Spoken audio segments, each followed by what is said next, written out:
Le nouveau champion des modèles d'IA est arrivé, Gemini 3 Pro.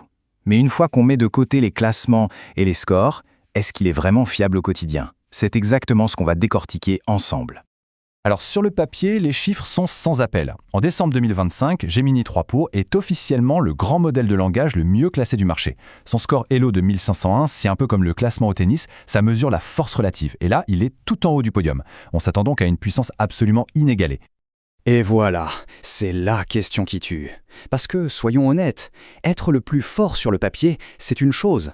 Mais être vraiment fiable quand ça compte, pour des applications critiques, eh bien, c'est souvent une toute autre histoire. C'est ça le vrai enjeu. Bon, alors rentrons dans le vif du sujet. Il ne fait aucun doute que Gemini 3 Pro est une avancée technologique majeure. Mais sa performance, en réalité, est bien plus nuancée, bien plus subtile qu'on pourrait le croire au premier abord.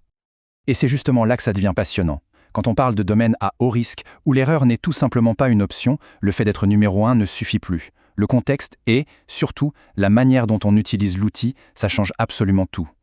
Prenons un premier cas très concret, le développement de backtests financiers. C'est un domaine où la logique doit être parfaite, au millimètre près. Une seule petite erreur de raisonnement, et ce sont des mois de travail qui peuvent partir à la poubelle. Et cette diapositive, elle illustre parfaitement ce double visage du modèle. D'un côté, si on l'utilise à l'état brut, via son API, le code généré peut être un peu bancal, fragile.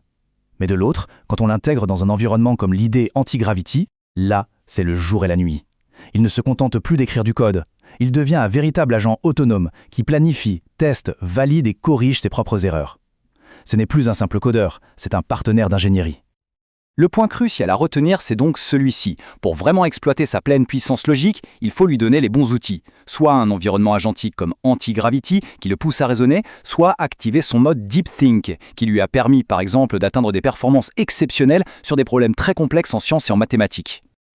Ok, laissons le code de côté un instant et passons au deuxième grand défi, obtenir des faits irréfutables d'une IA. Et c'est là qu'on tombe sur un paradoxe assez surprenant, voire un peu inquiétant. Les données de l'indice Omniscience le montrent très clairement, Gemini 3 Pro possède une base de connaissances factuelles bien plus large que son principal concurrent. Avec 53% de précision, il est objectivement plus savant. Mais attention, il y a un mais. Et le voilà, le paradoxe.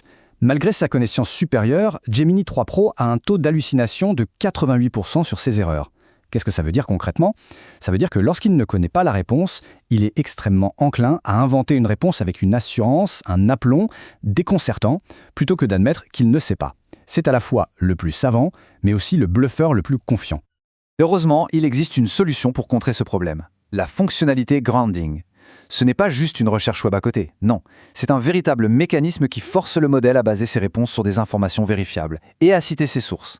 C'est comme si on l'ancrait littéralement à la réalité pour l'empêcher de partir dans ses inventions.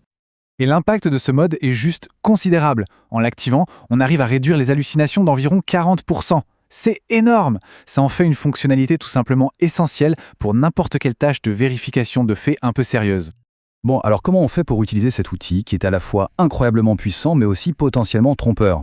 On peut synthétiser tout ça en un protocole très clair, une sorte de manuel d'utilisation. Voici donc ce manuel en 4 points. Premièrement, pour du code de haute précision comme le backtesting, on utilise un environnement agentique comme l'IDE Antigravity. C'est non négociable. Deuxièmement, pour la vérification d'infos, ça doit être un réflexe. On active systématiquement l'ancrage. Troisièmement, face à un raisonnement vraiment complexe, on passe en mode Deep Think. Et enfin, la règle d'or, celle qui s'applique à tout le temps, ne jamais faire une confiance aveugle. Toujours vérifier les sources. Finalement, cette citation résume tout à la perfection. Gemini 3 Pro, c'est un assistant de génie. Sans l'ombre d'un doute. C'est peut-être l'outil le plus puissant de sa génération. Mais il ne faut jamais oublier que ce n'est pas un oracle infaillible. La vigilance et notre propre esprit critique restent nos meilleurs alliés.